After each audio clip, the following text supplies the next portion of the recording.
Isso, primeiramente, muito obrigado pela entrevista. Estou aqui no Rio de Janeiro. O senhor está em Goiás, é isso? Em Goiânia, no Palácio das Esmeraldas, que é a sede do governo do estado de Goiás, é isso? É isso, eu vim aqui hoje, minha família, eu e minha esposa, nós estamos sem os filhos, sem meu pai, sem minha mãe.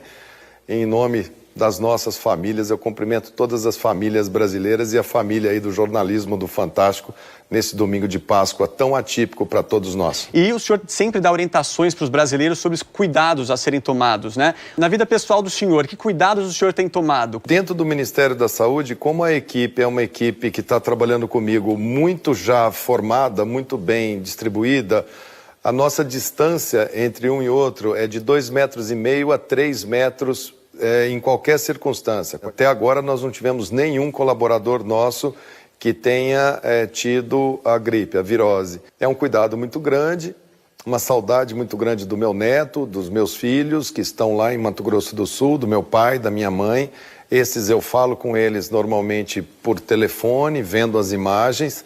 É uma parte que é dura para todo mundo. A gente também tem feito esse exercício de distanciamento de quem gosta, de quem ama a pessoa e que sabe que nesse momento temos que ficar distantes para proteger. Acho que no dia a dia não é diferente do que cada brasileiro está passando para tentar passar por isso junto. Quando a gente protege a família da gente, a gente está protegendo a família de todo mundo. Já teve algum momento de fragilidade nessa crise? Olha, eu acho que sim, eu acho que a gente às vezes também se pega profundamente emocionado quando um neto pergunta por que você não está indo lá vê-lo. Às vezes você fica um pouco emocionado, a voz fica um pouco embargada, mas você respira fundo. Ministro, vamos aos números aqui. Neste feriado da Semana Santa, o Brasil ultrapassou a marca de 1.000 mortes por coronavírus. Qual que é a expectativa para essa próxima semana? Bom, primeiro nós sabemos que esses números estão subestimados. Dentro do que a gente pensava lá no início, em fevereiro, fazendo simulações com outros países, fazendo adequações para o nosso clima, mais ou menos a gente sabia que chegaria a primeira quinzena de abril aproximadamente com esses números. Sabemos também, desde o início que fizemos as projeções, que a segunda quinzena de abril seria a quinzena que aumentaríamos e que o mês de maio e junho seriam os meses de maior estresse para o nosso sistema de saúde. Nós estamos agora vivendo um pouco do que fizemos 2 semanas para trás. Se iniciarmos precocemente uma movimentação, nós vamos voltar a ter aquele mesmo padrão do início, onde você tinha dia após dia um aumento do surgimento de brotes epidêmicos. A gente imagina que o mês de maio e o mês de junho serão os 60 dias mais duros para as nossas cidades. A gente tem diferentes realidades. O Brasil a gente não pode comparar com um país pequeno, como é a Espanha, como é a Itália, como é a Grécia, como a Macedônia, até a Inglaterra.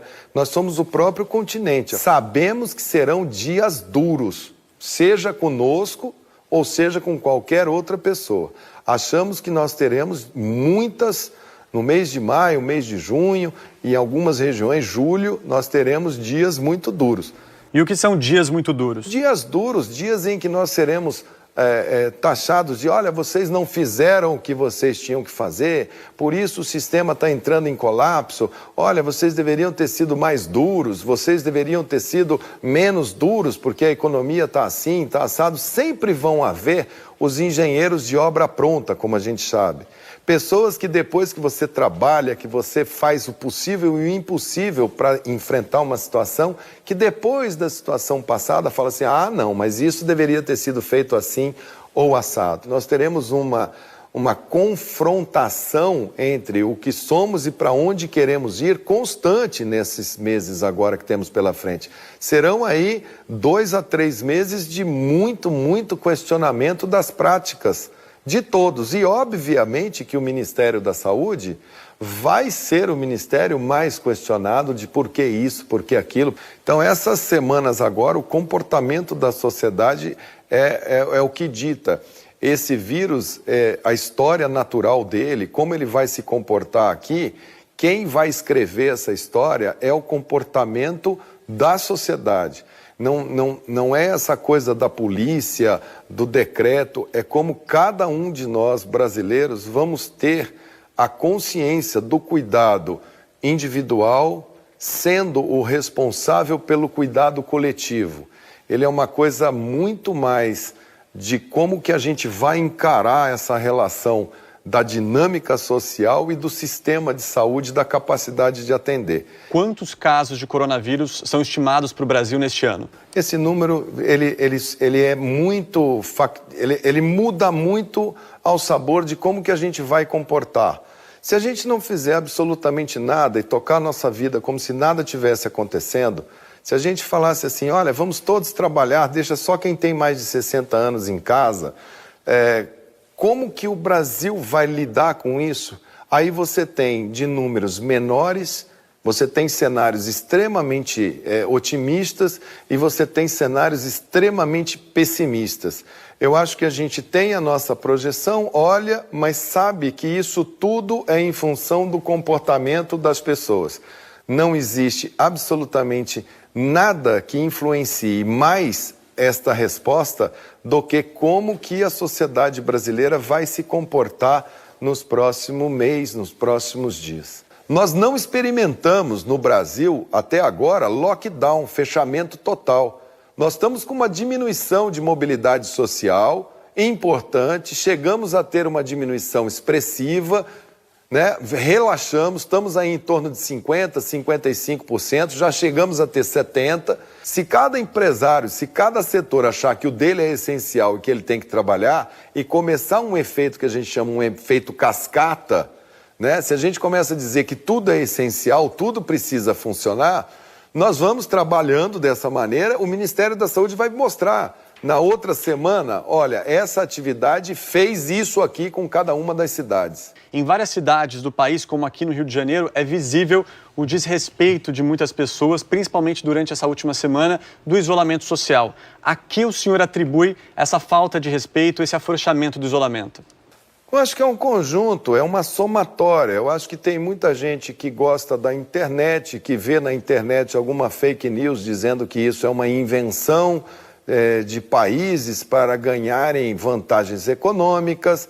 Outras pessoas que acham que isso é porque existe algum complô mundial contra elas, como se tivesse alguma solução com um passe de mágica e que não precisasse que ninguém fizesse qualquer tipo de sacrifício. Quando você vê as pessoas entrando em padaria, entrando em supermercado, entrando em situações, fazendo aquelas filas uma atrás da outra, encostadas, grudadas, pessoas que estão aí fazendo piquenique em parque, aglomeradas, isso é claramente uma coisa equivocada. Ministro, a partir de amanhã, o Ministério da Saúde vai distribuir para os estados mais de 1 milhão de testes, né? Entre testes rápidos, PCR, mas esses testes têm como foco profissionais de saúde, de segurança e seus familiares. Quando é que vai ter, de fato, um teste em massa da população? Não existe capacidade de se fazer uma testagem de 200 milhões de habitantes. E às vezes você faz o teste e ele dá negativo, você tem que repetir esse teste com a mesma pessoa uma vez, 2 vezes, 3 vezes, 4 vezes. Então a gente vai trabalhando basicamente com os trabalhadores que nos são mais importantes no momento. E nós vamos testar principalmente aqueles que a gente mais precisa que voltem ao trabalho. Porque se um médico, uma enfermeira se contaminou e já tem os anticorpos, ele trabalha com muito mais tranquilidade e a gente sabe que ele não vai mais adoecer daquela doença. Então esse teste a gente primeiro faz para eles. Também faremos esse teste para o pessoal que é da segurança, porque são serviços muito essenciais. Agentes penitenciários, bombeiros, policiais militares, policiais da segurança que precisam também dessa informação. Então esses são os dois grupos de trabalhadores. O problema é que a gente tem hoje um mercado extremamente concentrado, extremamente aquecido, que não tem teste suficiente para o planeta Terra. Então, se a gente se comprometer que nós vamos testar todos os brasileiros, hoje não seria correto frente ao mercado que a gente vê. O planeta Terra inteiro quer o mesmo produto que nós queremos, o que, portanto, nos faz ter muita cautela em termos de nos comprometer com se nessa semana teremos ou na outra. O Brasil é, sim, um sistema forte e que está tentando trazer o melhor ponto de equilíbrio para os brasileiros. Ministro, se não tem uma testagem tão ampla da população, a gente não tem como prever exatamente o avanço da doença. A gente está no escuro? Não, a gente não está no escuro porque mesmo com essa testagem, a gente tem modelos matemáticos. Então, a gente com esses números, com esses exames que nós fazemos, nós temos modelos estatísticos e modelos matemáticos que nos permitem dimensionar qual é o ritmo, para onde está indo, em que bairro está, em que cidade está, se está se deslocando para qual faixa etária, se está internando quem, qual é a capacidade instalada. Nós temos modelos matemáticos que nos permitem fazer cálculos muito bons, que nos dão muita informação, sem estar testando 100% das pessoas. Não tem receita de bolo. O que tem é o Ministério da Saúde agrupar isso e ir mostrando e dizer, olha, tomem cuidado aqueles que estão no nível mais alto de transmissão. E aí cada governador, cada prefeito sabe o que está fazendo. O ministro da Saúde foi cuidadoso ao falar das atitudes do presidente da República. Ministro, o senhor tem dito nas coletivas que médico não abandona paciente, mas ao mesmo tempo tem falado que precisa de paz para trabalhar, tem reclamado de solavancos internos, houve insinuações de demissão do senhor. O próprio presidente da República não respeita as orientações do Ministério da Saúde seguidas vezes. Ontem mesmo, o senhor e o presidente foram até Águas Lindas de Goiás, na região de Brasília, acompanhar a construção de um hospital de campanha. E na frente do senhor, o presidente fez questão de cumprimentar apoiadores, fazer aglomeração. Uma mulher chegou, inclusive, a beijar a mão do presidente. Essa relação do senhor com o presidente, de alguma forma, constrange o senhor? Olha, ela preocupa, porque a população olha e fala assim, mas vem cá, será que o ministro da Saúde é contra o presidente, né? E não há ninguém contra nem a favor de nada. É o que eu digo, o nosso inimigo, o nosso adversário, o nosso... Quem a gente tem que ter foco para falar, ó, é esse aqui que é o nosso problema, é o coronavírus. É ele que é o nosso principal adversário, nosso principal inimigo. Se eu estou ministro da Saúde, eu estou ministro da Saúde por obra de nomeação do presidente. O presidente olha muito também pelo lado da economia e chama muito atenção o lado da economia. O Ministério da Saúde entende a economia, entende a cultura, entende a educação, mas chama pelo lado de equilíbrio de proteção à vida. Eu espero que essa validação dos diferentes modelos de enfrentamento dessa situação possa ser comum e que a gente possa ter uma fala única, uma fala unificada, porque isso leva para o brasileiro uma dubiedade. Ele não sabe se ele escuta o ministro da Saúde, se ele escuta o presidente, quem é que ele escuta, né? E numa situação como essa, a quem ouvir? A gente pode ter uma disciplina e pedir muita disciplina para as pessoas. Por favor, disciplina significa faça você também o seu sacrifício para a gente bloquear o máximo possível.